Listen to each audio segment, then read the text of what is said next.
درود پڑھ کر اپنے دل کو منور کرتا ہے، دنیا کی شہرت عارضی ہے، وقتی ہے، ختم ہو جانے والی ہے، لیکن جو بندہ اللہ کے نبی صلی اللہ علیہ وآلہ وسلم کا ذکر کرتا ہے، اس کا نام اللہ تعالی خود اپنے فرشتوں میں لیتا ہے۔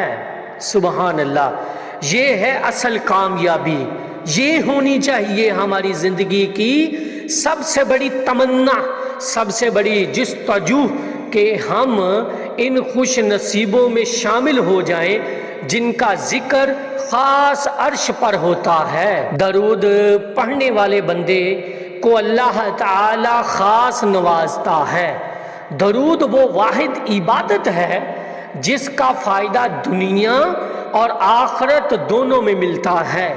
سکون چاہیے، برکت چاہیے، رحمت چاہیے، دل کی روشنی، نفس کو سکون، گھروں میں خیر، رزق میں کشادگی، سب کچھ ایک ہی دروازہ ہے، درود شریف۔ اور خاص بات یہ ہے کہ جب ہم درود پڑھتے ہیں تو ہمیں یہ سوچنا بھی چھوڑ دینا چاہیے کہ اس کا دنیاوی فائدہ کب ملے گا۔